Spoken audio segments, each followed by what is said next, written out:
Story 1. For 42 years, Edgar Barlow tended the town cemetery. Quiet, polite, alone. Locals said he had a gift. Every burial was perfect, every grave pristine. But when a tree uprooted part of the cemetery after a violent storm, rescue workers discovered a hidden concrete hatch just beneath a headstone dated 1978, with locks installed from inside. Inside the sealed room, they found dozens of journal entries, pages of coordinates, and Polaroids of people never officially buried in the cemetery, some of whom were still reported missing. The caretaker is now dead, but his ledgers remain, and they tell a story of graves that were dug for people who never had funerals. June 6, 2023, Mason Hollow, Virginia. Population, 2,404. The summer storm came fast and violent, hurling 70 miles per hour winds across the rolling hills of Mason Hollow. Trees snapped like matchsticks.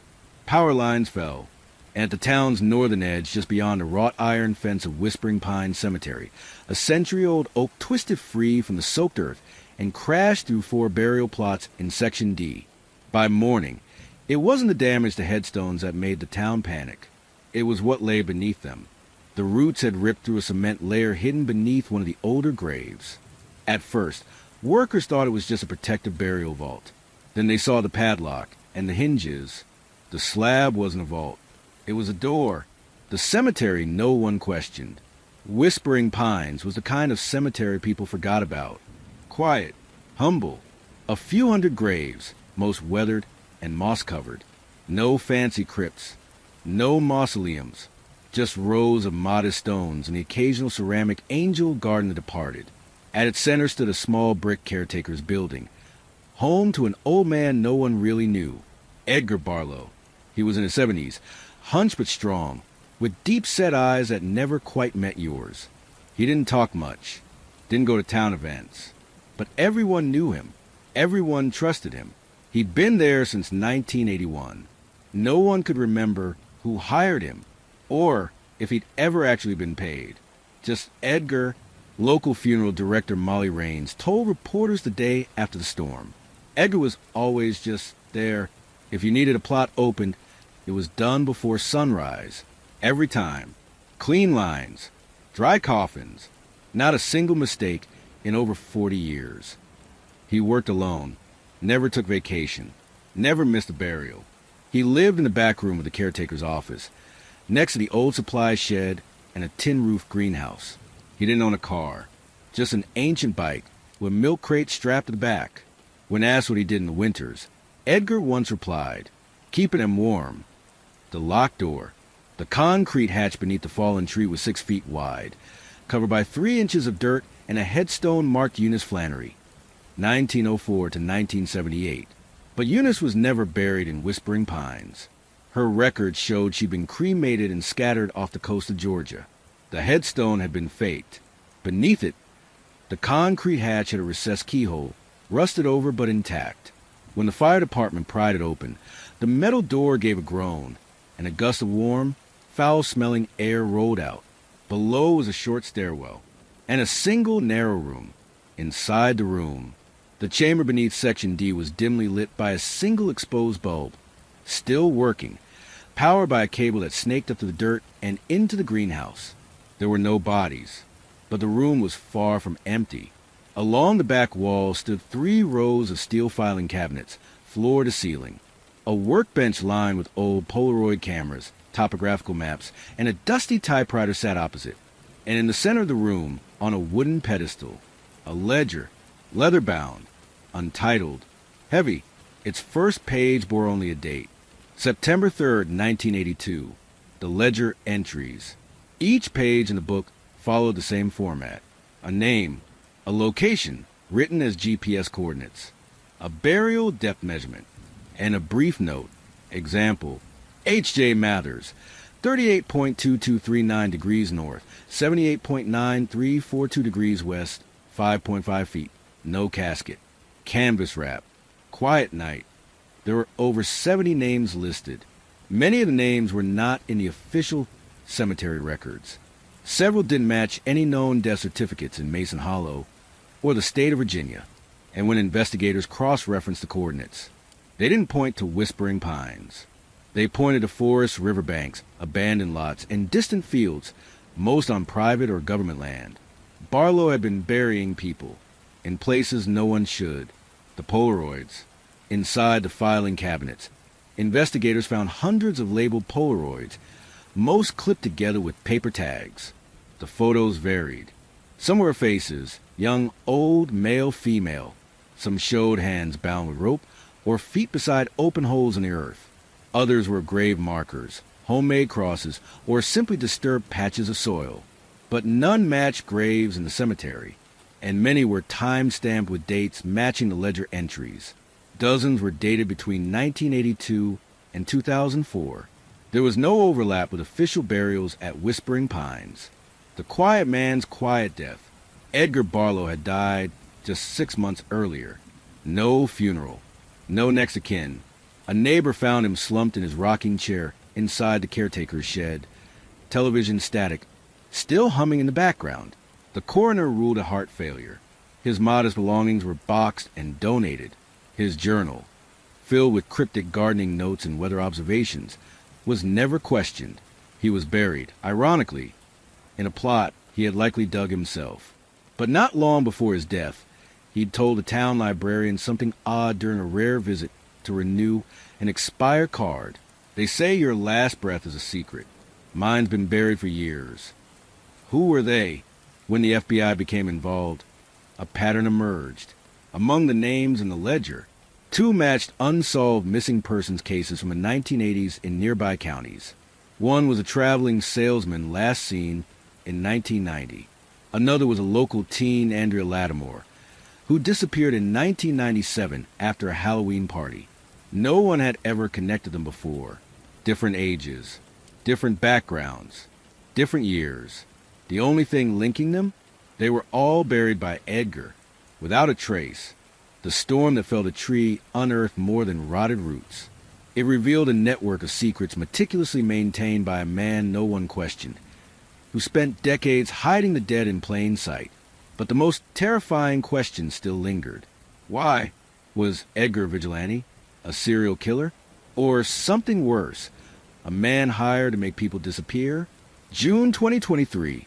Whispering Pine Cemetery, Mason Hollow, Virginia. The town was still reeling from the discovery of the underground room when the investigation into the names in Edgar Barlow's ledger began. There were 73 entries in total. 34 were listed only by initials. 18 had no last names. At least 12 were completely untraceable. But 5 names stood out because they did exist. They were known. They were missed. And no one had ever imagined they were buried within 100 miles of Mason Hollow. 1. Andrea Lattimore, the Halloween Vanish. Disappeared October 31st, 1997. Age 17. Hometown Culpeper, Virginia. Last seen walking home from a Halloween party at 11:22 p.m. Andrea's case had once made state headlines. She left the party alone. No sign of struggle. Her costume, a black cat with faux fur cuffs, was found folded on her bed the next morning. Her purse and keys remained untouched. Police suspected she ran away, but her mother, Sylvia Lattimore, insisted Andrea didn't run. She was scared of the dark. She wouldn't have walked more than a block alone. In Edgar's ledger, her entry read, ill 38.163 3 degrees north, 78.6811 degrees west, 5.2 feet. Wore glitter. Cold night. Didn't scream. When authorities visited the GPS location, they found a sunken patch of earth behind an old, long-abandoned greenhouse off Route 522. Soil tests revealed human remains wrapped in plastic sheeting. DNA confirmed Andrea Lattimore. 2. Joseph M. Henley, the salesman. Disappeared August 15, 1990. Age 52. Hometown Albany, New York. Last seen booking a motel room outside Staunton, Virginia. Joseph was a regional vacuum cleaner rep who crisscrossed the southeast. His wife reported him missing after he missed 3 scheduled calls and failed to return home. His rental car was found 2 towns over. Keys still in the ignition, trunk open, no signs of struggle. He was presumed the victim of a robbery gone wrong. His name appears in Edgar's book as JMH, 38.2927 degrees north, 78.7123 degrees west, 6.0 feet. Spoke kindly, asked about God, rested easy at the coordinates, deep in the woods behind an old timber mill. Cadaver dogs found a disturbed site. Remains were recovered, along with a rusted money clip bearing the initials JMH. 3. Marlene Fisk, the Jane Doe that wasn't, disappeared November 2nd, 1983. Age 36. Hometown, Fredericksburg, Virginia. Last seen leaving her night shift at a roadside diner. Marlene had fought to rebuild her life after getting out of an abusive marriage. She was living in a trailer just off the interstate and working double shift to support her 2 children. That night, she never came home. A Jane Doe matching her description was found 2 years later in a landfill, but due to the advanced decomposition, the match was never confirmed. Edgar's ledger lists. MF, 38.1755 degrees north, 78.6258 degrees west, 5.4 feet. Brought her own blanket. Wept. Slept. Authorities returned to site. An overgrown ravine behind a burned-out church. Buried beneath 6 feet of soil was a blue fleece blanket wrapped around partial skeletal remains. Dental records matched. Marlene Fisk. 4. Isaac Doolin, the boy in the barn. Disappeared July 4th, 1987. Age 12. Hometown, Madison, Virginia. Last seen walking to his cousin's house with a backpack and a bag of fireworks. Isaac was the middle child of 5. He was quiet, bookish, and rarely strayed far from home. On Independence Day, he told his mother he was walking 3 blocks to his cousin's to watch fireworks. He never made it. Neighbors reported seeing him walking alone past the edge of town, near the orchard. In Edgar's ledger, ID 38.2218 degrees north, 78.7157 degrees west for .5 feet. Hummed to him, kept asking if it was a game. Authorities located the coordinates behind an old horse barn once owned by the Fraslin family, now abandoned and falling apart. Using ground-penetrating radar, they located a small body beneath what was once a feed trough. The remains matched Isaac Doolin. 5. Terrell Bain, the drifter who wasn't, disappeared March 3rd, 1986. Age unknown, approximate mid-30s. Hometown unknown.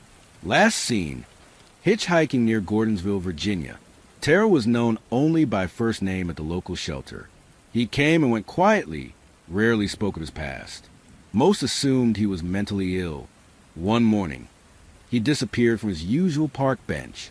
No one looked too hard.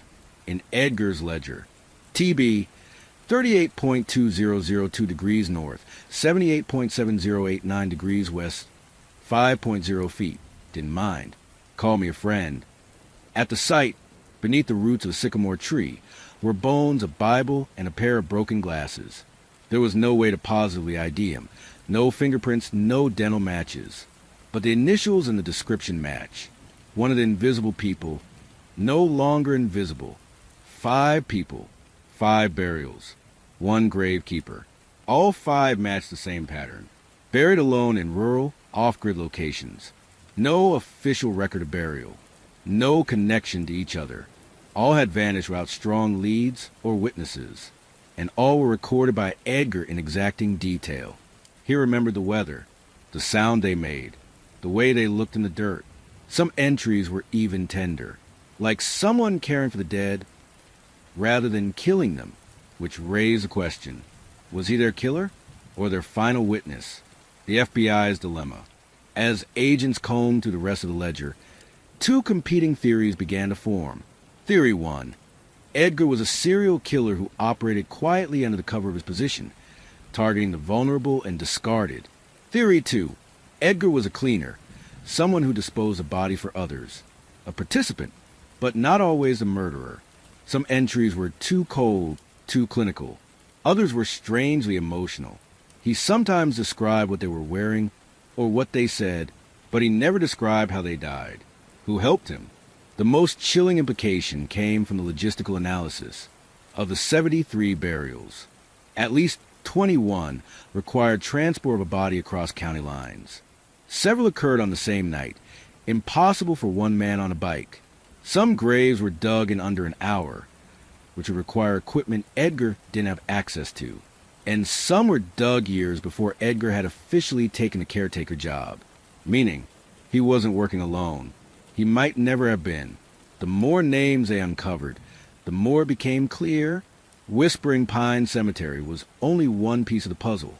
The real graveyard was scattered across backwoods, under trailers, behind barns, and beneath forgotten trees. And Edgar Barlow had mapped it all. But one journal entry in particular, dated 1991 and circled in red ink, simply read, "They'll come for her. Don't let them." Who was her? And what did Edgar mean? FBI Field Office, Charlottesville, Virginia, July 2023. By now, agents had cross-referenced over 24 names from Edgar Barlow's ledger. Most ended in graves, some in mystery. But on page 46 of the ledger, under an otherwise routine set of entries, they found one that didn't follow Edgar's typical format.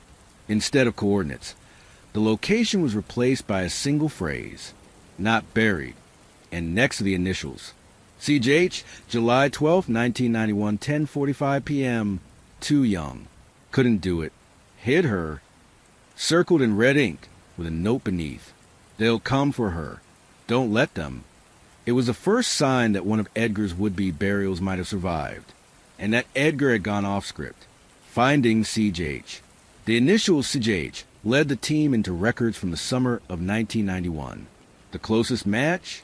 A child named Clara Jo Hemsworth, reported missing from Warrenton, Virginia, just 40 miles northeast of Mason Hollow. She'd vanished from her bedroom during the night. Her mother, Linda Hemsworth, told police she had tucked Clara in around 9 p.m. At 6:30 a.m., Clara was gone. No broken windows. No signs of forced entry. Police initially suspected a runaway. Later, a family member. But no evidence was ever found. She was 6 years old. The case that went cold. Clara's case had faded into obscurity. Another tragic entry in a long list of unsolved disappearances from the early 90s. No ransom demands. No sightings. Then in 2004, the case resurfaced when DNA from a shirt found in a truck stop bathroom in North Carolina matched Clara's. But again, the trail went cold. No one realized Edgar Barlow had left a breadcrumb in his private ledger.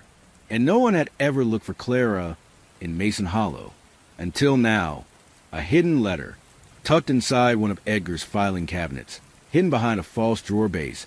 Agents discovered a sealed envelope. On the outside, in case they find her, inside was a 2-page handwritten letter. "To the person who comes after me, I didn't bury her.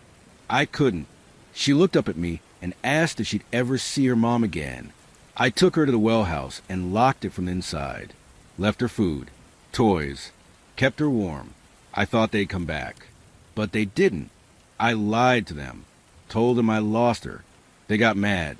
I think they killed someone else instead. She wasn't like the others. She didn't cry. She forgave me. I tried to keep her safe. I hope she got away." The well house, a structure never mentioned in town records. It wasn't part of the cemetery, and it wasn't on any maps. But there were blueprints in the envelope. A small stone building on the south edge of the woods, just beyond the cemetery's maintenance fence. The well house, overgrown and half swallowed by kudzu vines. The stone structure was nearly invisible. Investigators found it in the early morning hours. Mosquitoes thick in the humid air, boots crunching through pine needles and brush. The door was padlocked, but the hinges had long since rusted. They forced it open with a pry bar. Inside, silence. Dust coated everything. Mold clung to old wood. In the center of the room was an iron trapdoor, half concealed beneath a warped rug. The hinges creaked open, and below it, a ladder descending into a hand-dug cellar. The underground room. At first, they thought it was a storm shelter. Then they saw the walls. Crayon drawings covered the lower stone blocks. Stars, houses, stick figures holding hands. A name was written again and again in a child's handwriting. Clara Jo. A rustic cot lay against one wall. Nearby, a plastic doll with one missing eye. There was a bookshelf with faded children's books, juice boxes long expired, and a collection of cassette tapes labeled with dates. In the corner sat a tape recorder. They pressed play. A child's voice filled the room. Day 5. Edgar brought me the red juice again. He said the others are still mad, so I have to stay quiet. I miss Mama. I hope she finds me. Where did she go? DNA tests confirmed that the underground room had once been occupied by Clara Jo Hemsworth, but there was no sign of her body. No blood. No remains. Nothing to indicate she died in that space. The last data cassette was from August 3rd, 1991. Edgar said he's going to be gone for a few days. He said if I hear anyone knocking, I have to be quiet. But I heard footsteps last night. Not Edgar's. I didn't say anything. I think they went away. That was the final recording. The next page in Edgar's ledger is blank. The next entry is dated 4 months later. Clara Jo was never mentioned again. A break in the case. 3 days after the well house was found, a call came into the FBI tip line. A woman named Joanna Clymer, a 38-year-old librarian in upstate New York, claimed she had once gone by another name. She said she had nightmares all her life about being trapped underground, of a man named Edgar, of whispering voices above her head. She had no birth certificate before 1993, no adoption records. She was taken in by a rural couple in Pennsylvania who found her wandering in the woods near their farm at age 6. The authorities had chalked it up to abandonment, but Joanna remembered something. He sang when he was scared, old church hymns, and he smelled like soil, like dirt. She remembered the name Clara Jo, and when shown a photo of Edgar Barlow from 1992, she burst into tears. The DNA match, a sample was collected, run against the Hemsworth family DNA still on file. A 99.996% match. Joanna Clymer was Clara Jo Hemsworth. Alive. The interview. In a recorded conversation with agents, Clara, now a woman, described how Edgar treated her. He didn't hurt me. He scared me, yes, but he wasn't like the others. I never saw their faces, just heard them sometimes. Man, angry. One of them said I wasn't the right one. She remembers being moved from place to place, being kept in the cellar, given puzzles, books, and dolls. And she remembers the day Edgar left. He said, I did the wrong thing for the right reason, and now I'm going to fix it. He left a backpack by the door with food and said, wait 3 days, then run. She waited, then ran into the woods. She doesn't remember how she crossed state lines. But she made it.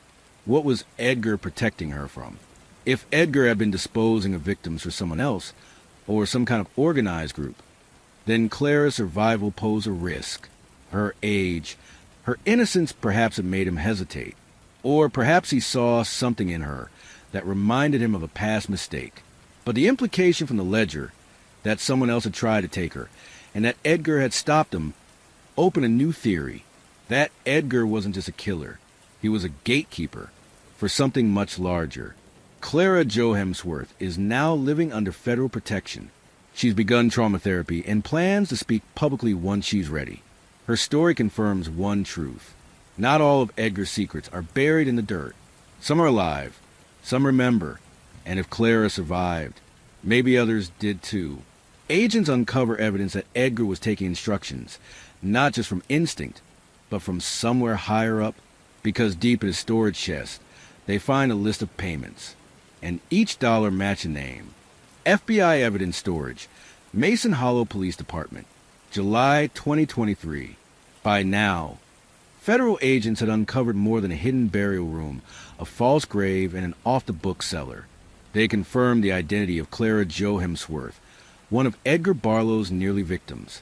The prevailing theory was shifting. Maybe Edgar wasn't a lone killer at all. Maybe he was a contractor, and with the discovery of a payment ledger locked in an old chest beneath the floorboards of the caretaker's shed, that theory gained terrifying weight, because the amounts listed weren't just random.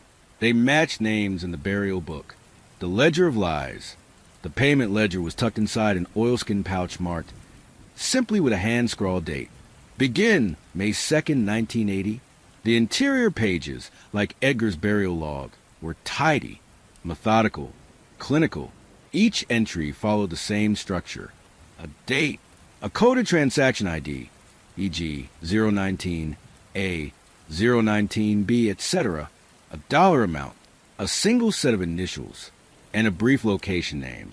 Example, June 15, 1983, 027B, for $1,200 JMH, Timberline. The same initials, JMH, also appear in the burial ledger on the same week. Joseph M. Henley, the salesman. The entry Timberline was a match to the wooded burial site behind the old sawmill. The same pattern repeated. Again, and again, and again, the payments matched the dead. A forensic accountant working with the FBI matched 31 entries between the payment ledger and Edgar's burial book, each matched by date, initials, and a rough location code. The payment amounts range from $1,200 to $7,500. No transaction had any bank data, just numbers. All cash. It was a murder-for-hire log. Only Edgar hadn't written who was paying, but he'd written how much they paid. And that was enough to start uncovering more. The envelope of receipts. Stuffed between the back pages of the ledger was a yellowing envelope labeled "Receipts Never Cashed." Inside, dozens of torn stubs from Western Union, MoneyGram, and postal orders, each bearing similar IDs to those in the ledger. One was addressed to a fake name, Alton Fisk, care of a P.O. box in Mineral, Virginia. Another to Greg Latham, General Delivery. None of the names had tax records, licenses, or voting registrations. All aliases. Someone had taken steps to fund Edgar Barlow's work without being traceable. But the paper trail still had one fingerprint, the name that shouldn't have been there. On the back of one crumpled envelope was a faded signature. It had smudged badly, likely exposed to dampness over years. But under spectral light, agents recovered the writing, G. Gratch.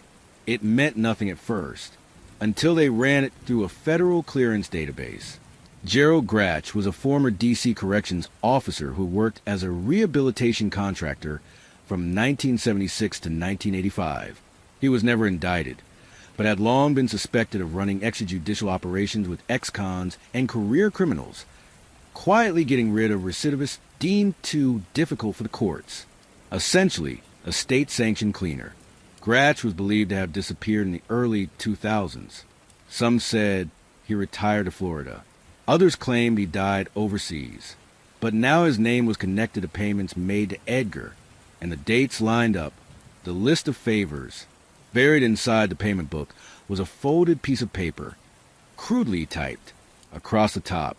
Favors owed 1987 revision. There were 12 names on the list, each typed in code, using initials and nicknames like Cabby paid 1, Donkey lost 2, owed 1, Gospel holding 3. These weren't names meant for police. These were operational aliases, a code used between people who buried bodies for a living. Edgar had circled 4 names in red ink. One of them was Bellman defaulted, broke terms. Next to it, scrawled in the margin, he didn't dig it. I did. He never came back. A burial he regretted. One entry in Edgar's burial book stood out now more than ever. It wasn't detailed. No initials. No coordinates. Just a date. January 11th, 1995. And a phrase. I shouldn't have taken the job. Investigators returned to the filing cabinets. In the last drawer was a folder marked Bell, a partial match to Bellman. Inside, one Polaroid. A grainy black and white photo of a wooden door, slightly ajar. Behind it, what looked like a basement staircase. On the back, written in pencil, House on Roanoke Hill. Never forget her scream. The house on Roanoke Hill. Record showed a single foreclosure on Roanoke Hill Drive, just outside Mason Hollow. In December 1994, the house was abandoned, boarded up by 1996. The previous owner, Marvin Cottrell, a man convicted of unlawful imprisonment in 1989 and released in late 1993. His record matched the alias Bellman from FBI files. He disappeared in 1995. The The same month Edgar had written his regret. When the property was searched, agents uncovered a false wall in the basement. Behind it, a dirt chamber lined with lime. No body, but traces of flesh and bone fragments. Along with 4 cigarette butts, DNA matched the Cottrell. He had been killed and buried, likely by Edgar, the cleaner's conscience. It was becoming clear. Edgar Barlow had taken money to dispose of the unwanted, the dangerous, the vulnerable. Some were killers. Some were victims. Sometimes he chose not to finish the job, like with Clara Jo Hemsworth. Sometimes he left notes of guilt, burials he didn't agree with, people he couldn't forget. And with Bellman, he'd killed the client himself, maybe out of retribution, maybe because the line had been crossed. A network of shadows. The more they uncovered, the more disturbing the implication became. Edgar wasn't the only one burying bodies. He was one node in a larger network, stretching back to the late 70s. A system of extrajudicial handlers, cleaners, and killers operating with silent funding and deliberate plausible deniability. The law had its holes, and men like Edgar filled them, with shovels. The quiet man who kept graves so clean may not have dug them all out of malice. He was hired, and at some point, he began choosing who deserved the dirt. July 2023, FBI Digital Forensics Lab, Richmond, Virginia. By now, the world knew Edgar Barlow was far more than a humble gravekeeper. He'd buried people across 4 decades, some criminals, some innocents, often for money, sometimes by choice, and occasionally against his own conscience. But no one had heard his voice. Not until the FBI forensics team restored a collection of cassettes found in a sealed ammunition crate in his basement. Each numbered and labeled only with dates. Most of the tapes were journal entries, but one stood out. A 90-minute cassette labeled simply, "Let Him Talk," dated March 29, 1993. What agents heard next would change the direction of the case. Because Edgar wasn't the only one on the tape. Tape log, March 29, 1993. The recording starts with static, then footsteps. Someone sets the recorder down. The first voice is clearly Edgar's, gravelly, slow, and deliberate. Edgar. Clock says 11:20. You said you got 15 minutes. So talk. Then a second voice enters. Distinct, smooth, educated. Unidentified male voice, later designated subject M1. His tone? Cold, calculating. A man used to being obeyed. M1. This isn't about you anymore, Edgar. It's about scale. There are more coming. And we need you clean, steady, and obedient. No more charity cases. No more digging for guilt. Edgar interrupts. Edgar. She was a child. You sent me a child. M1. She was a risk. You know what that means. Her family wasn't cooperating. She overheard the wrong thing. Edgar. She asked me if I was her uncle. A pause. Then M1 chuckles softly. M1. Did you say yes? The line is where I draw it. Halfway through the tape, the argument escalates. Edgar accuses M1 of changing the rules, of no longer targeting the irredeemable, criminals, fugitives, violent offenders, but now eliminating inconveniences, whistleblowers, political threats, children. Edgar, you brought me into this to take care of monsters. Now you're sending me birthdays. M1. The machine doesn't care, Edgar, only that it keeps moving. Do you want your ledger clean, or do you want to be in someone else's?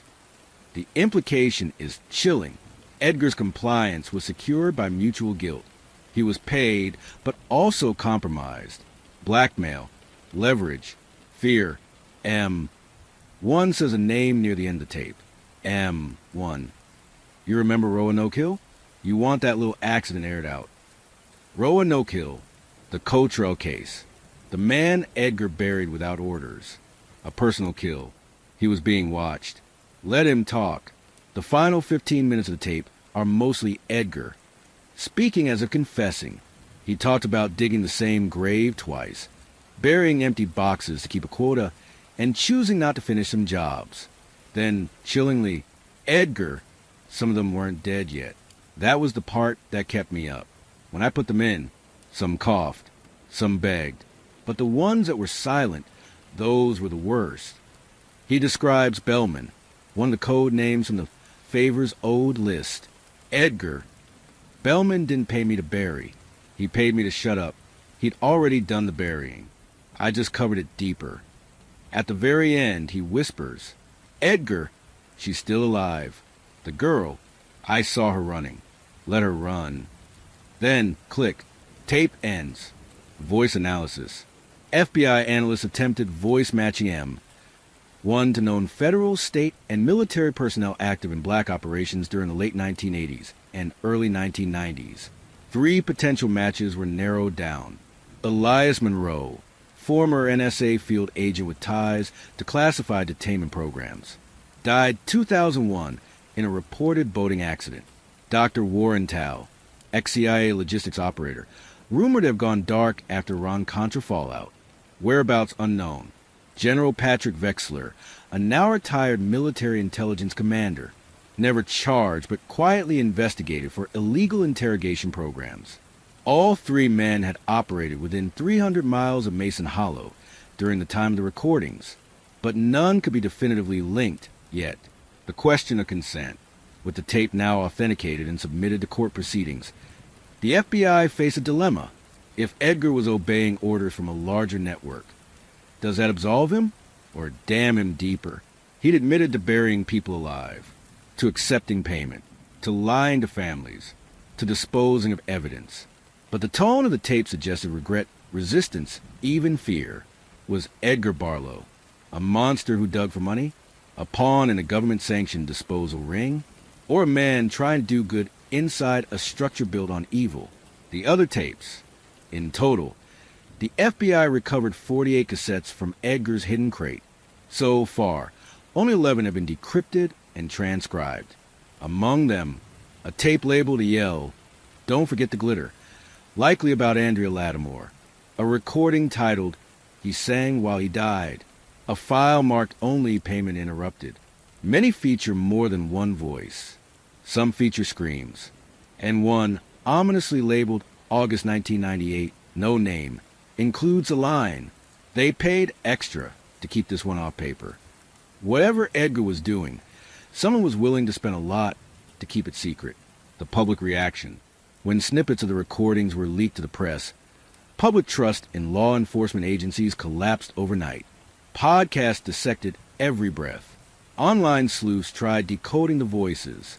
Families of long-missing loved ones demanded access. A new theory spread like wildfire, that hundreds of people, maybe more, have been disappeared not by criminals, but by systems designed to hide what could not be tried in court. And Edgar? He was now seen not just as a killer, but as a vault of answers. Edgar Barlow is dead, but his tapes speak. And among the recordings, agents now search for the truth behind case file 077, an entry in the burial book with no initials, no date, and no notes. Just a red X. The FBI hunts for the one grave Edgar marked as too dangerous to record, the one he refused to speak about, even on tape. And what they find may reveal the first body Edgar ever buried, and why he never stopped. FBI Command Center, Mason Hollow, Virginia, August 2023.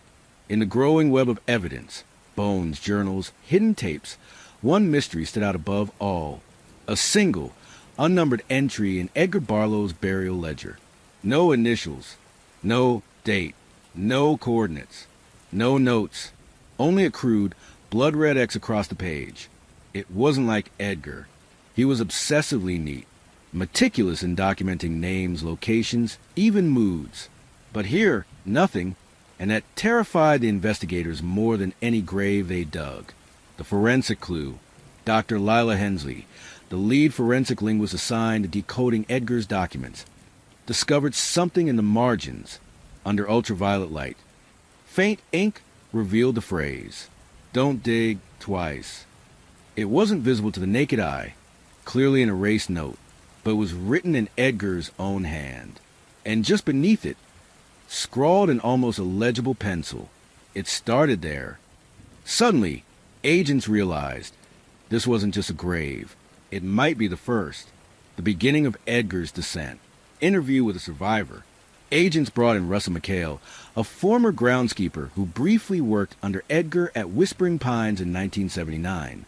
McHale, now in his 70s, had fled town decades ago after being fired under unclear circumstances, according to cemetery records. His hands shook as he flipped through a scan of the ledger. When he saw the red X, he paused. McHale, that's the hill. Agent, what hill? McHale, far north corner, beyond the marker stones. We called it the Ridge. Never landscaped it. Too rocky. Too damn quiet. Agent, what happened there? McHale didn't speak for a full minute. Then, McHale, I heard something come out of the dirt once. In 79. Sounded like crying. I asked Edgar about it. He said, it's not crying if you don't believe in it. I quit the next day. The Ridge, the area known as the Ridge, was outside the formal cemetery boundaries. Untouched. No graves. No headstones. It had been left wild, almost intentionally. Ground-penetrating radar showed anomalous soil shifts beneath a patch of land beneath a dying willow tree, measuring approximately 8 feet long, 3 feet wide. Exactly the size of a coffin. The team arrived just after dawn. What they found below would make national headlines. The coffin, 6 feet down, they hit wood, but it wasn't a standard burial casket. It was handmade, rough-hewn timber nailed together unevenly, painted black, and wrapped in barbed wire. There were claw marks on the inside of the lid, and what was inside had no name. The body. The skeleton was wrapped in stained canvas. The skull showed trauma, blunt force fractures to the right side, a jawbone shattered. The femur had been broken and healed at a twisted angle, suggesting long-term abuse before death. Dental records, DNA, and missing persons reports were run against a national database. Nothing matched, but what chilled the team most was this. The corpse had been buried with a notebook clutched to its chest. Inside, pages written in Edgar's hand, a confessional, the journal of the Red X. The entries were sparse, disconnected, emotional. First page, 1976. She knew. I didn't mean to. She was only going to tell the sheriff. I begged her, but she ran. Another page. She said I was broken. Maybe I was, but I still held her hand after. And later, I buried her with the hymnal she liked, the one about mercy. But mercy didn't help me. Final entry. This was my first. Before money, before orders, before the favors. If anyone finds this, I didn't start as a killer. I started as a coward. Who was she? Despite extensive investigation, the identity of the victim remains unknown. However, a single scrap of photograph was found in the folds of the canvas wrapping the corpse. It showed a teenage girl sitting on a porch, blurry, sun-washed, but smiling. Behind her, a faded farmhouse with a painted sign above the door that read, Briar Cottage, Mercy Lives Here. A team tracked the building to an abandoned property in Nelson County, Virginia, long since condemned. Town records showed the house was once owned by a woman named Mary Bell Klein, a schoolteacher who vanished in 1976. She was never reported missing, but in a box of school files in the Nelson County archives, her signature appears on one student referral. The student's name, Edgar Barlow. The first burial. It was her, Edgar's first kill. His teacher, his mentor, his moral compass. She had seen something, threatened to tell, maybe about his early violence, his obsession with the dead, or something he confessed to, and rather than face justice, Edgar silenced her, then buried her under the willow tree, and marked it with a red X, not as a warning, but a grave of shame. Now investigators understood the root of Edgar's darkness. The system may have corrupted him, but the seed was already there. He killed before he was paid. He buried before he was told. And the first time, he covered her in mercy. But even monsters remember their first victim. Agents unlock a hidden folder behind Edgar's fireplace and discover a kill list never recorded in any ledger. A list of people still alive and marked for death. August 2023, Mason Hollow, Virginia. It was in Edgar Barlow's fireplace. not beneath it, but behind it, where investigators found a second safe, a hidden compartment sealed behind false bricks, revealed by accident when a falling poker struck the hearth at just the right angle. A thud, a hollow echo. Inside the narrow cavity was a metal lockbox no larger than a lunch pail. Inside that, wrapped in oilcloth, was a single folder labeled in hand-stamped ink. Burn list. No entries in the burial ledger matched its contents. No tape mentioned the names. And yet, every person on this list was marked with chilling precision. Not the dead. Not yet. These were the targets. And some of them were still alive. The burn list. Contents.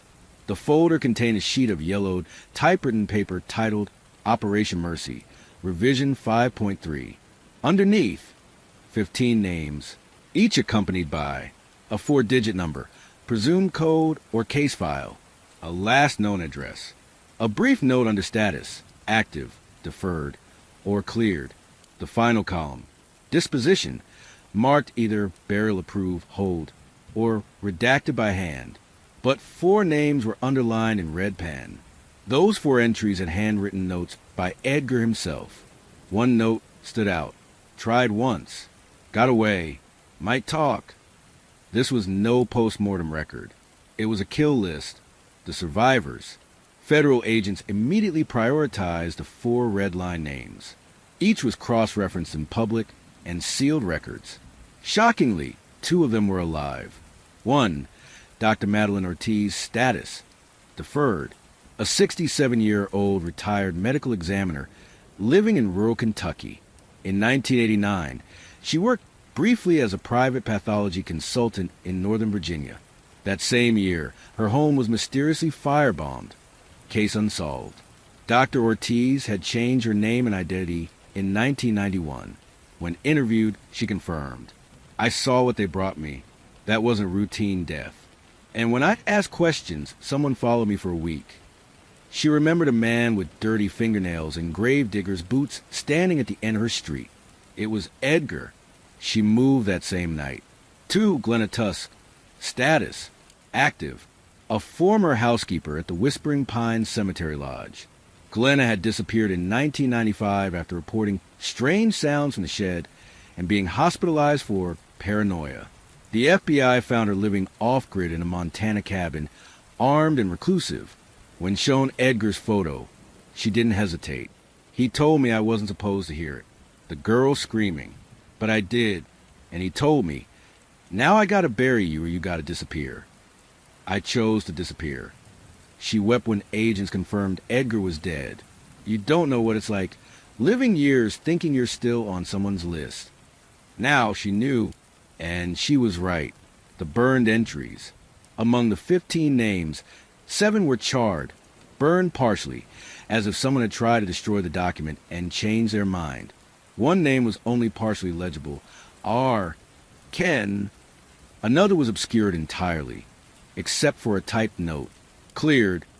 Compensation paid. No burial required. Was this person bought off? Or did they agree to something in exchange for their life? Either way, the list wasn't just about erasure. It was about control. Who gets silenced? Who gets scared? And who gets spared?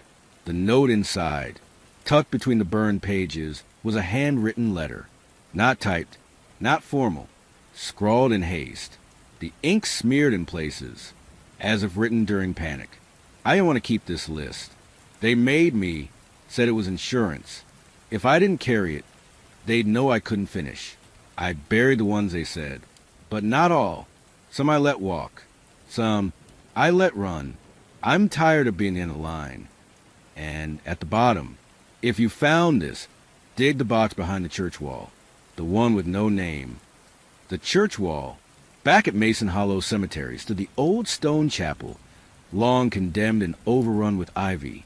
Behind it, a crumbling stone retaining wall partially collapsed by erosion. Agents began excavation just after sunset.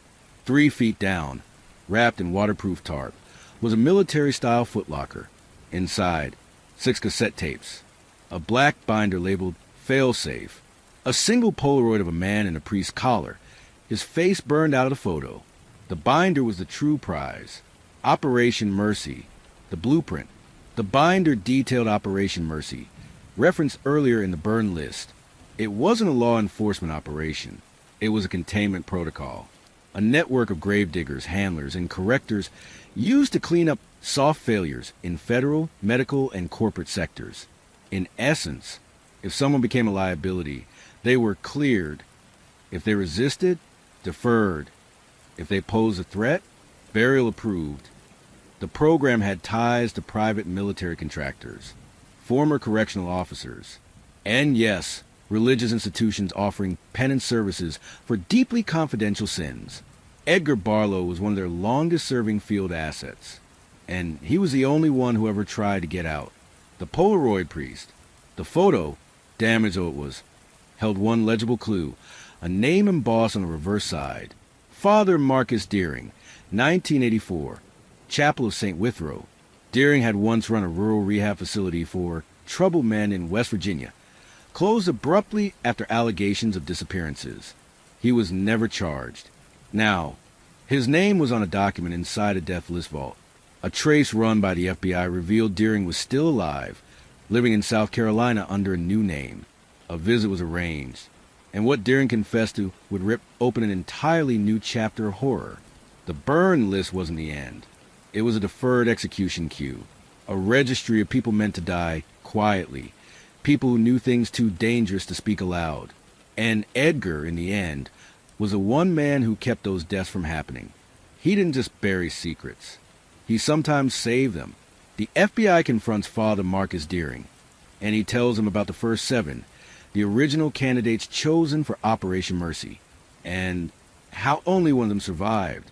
August 2023, Charleston, South Carolina, FBI field interview room. Father Marcus Deering hadn't worn a collar in 20 years. When the FBI found him, he was living under the name Elliot Tram, working as a night clerk at a rundown marina motel. Quiet, obscure, off-grid. He didn't resist when agents arrived. Didn't even ask for a lawyer. He just looked up at them and said, "I've been waiting for someone to ask about the 7. The original 7.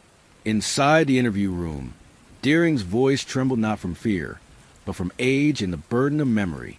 He confirmed he was formerly assigned to the Chapel of St. Withrow, an isolated faith and rehabilitation center for men in rural West Virginia.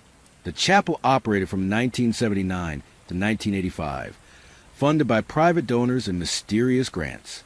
It wasn't a real chapel, not in the way people think. It was a holding ground, a triage point. We didn't save souls. We sorted them." Deering went on to explain that the chapel was one of 3 such locations along the East Coast, known in internal memos as processing sites. And in the summer of 1980, 7 men were brought there as part of a pilot program under Operation Mercy. The goal? Test the limits of compliance, see who could be reformed and who needed to disappear. The profiles. The 7 men brought to St. Withrow weren't average criminals. According to Deering, each had a file marked HNS, high need suppression. These were men who had witnessed or participated in illegal government or military actions, were considered unstable but too dangerous to be tried in open court, had, in at least 2 cases, committed uncharged multiple homicides. The idea was this: give them religion, give them isolation, give them the option to vanish or be cleared. Only one succeeded in leaving. The others, they went into the ground. Edgar's role. According to Deering, Edgar Barlow was not just a gravedigger. He was a final evaluator. They'd send Edgar in the last week. He'd sit with them, watch them, read their files. He always carried a little red folder. If he shut it before the week ended, we knew that one wouldn't be going home. When asked how many of the original 7 Edgar had buried, Deering's voice faltered. All but one. Number 6. The one who escaped the system. The one Edgar let walk. That man's name? Jacob Elroy Tiernan, a former Army field medic dishonorably discharged in 1976 for suspected war crimes in Cambodia. Tiernan vanished from all official records in 1981. Until now, the survivor, Jacob Tiernan, the one man from the original 7 who wasn't buried, was last seen in Maryland in 1986. Then he vanished again But after decades of silence, a new tip came from an unlikely source. A nurse in rural Tennessee had treated an elderly man with strange injuries, shrapnel scars, missing fingers, and burns consistent with chemical exposure. When shown a photo of Tiernan from 1980, she nodded immediately. That's John T. He comes through every fall. Lives in the woods. Real quiet, real polite, but he never stays long. The FBI traced Tiernan to a patch of woodland near Norris Lake. They found his cabin abandoned, but inside was a journal, and what it contained rewrote the entire foundation of the Edgar Barlow case. The Journal of Tiernan. The leather-bound book was filled with chaotic handwriting, but legible. Among the most shocking entries, they told us we were getting rehab, but it was a filter. See who had no family, who wouldn't be missed. One night, I woke up and one of the others was gone. They said he ran, but I heard the dirt being moved outside the chapel. Barlow came last. He watched me. I pretended to break, told him I'd confess anything, that I saw God, that I was cured. He stared at me for an hour. Then he said, "You're the only one who doesn't lie when he's scared." He left me food, a map, and said, "Go, don't die in a box." He saved me, but I think he hated himself for it. The final confession. Back in Charleston, Deering sat for a final take confession.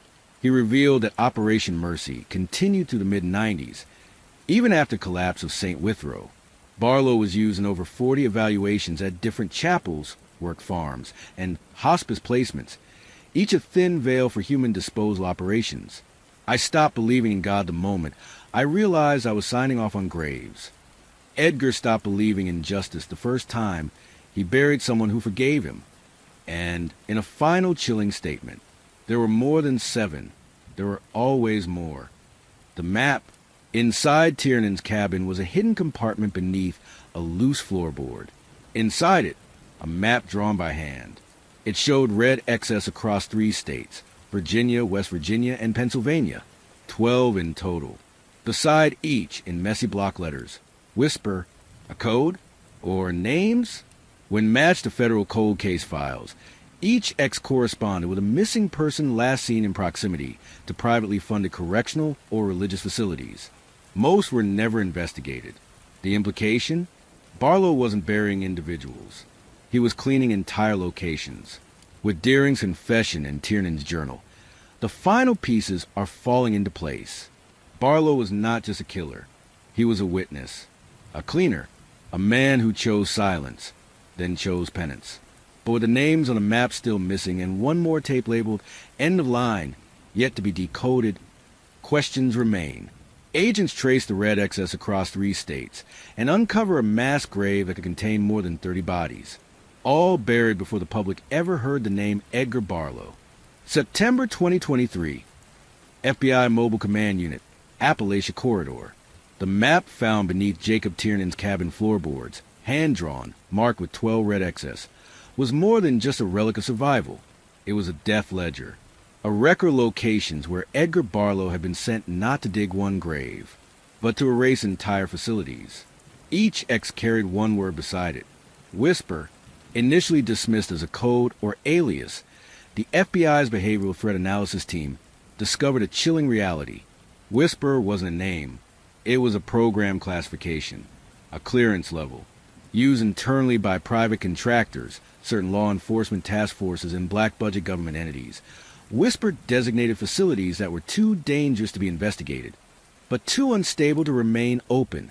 The official term? Non-accountable threat detainment and rehabilitation sites.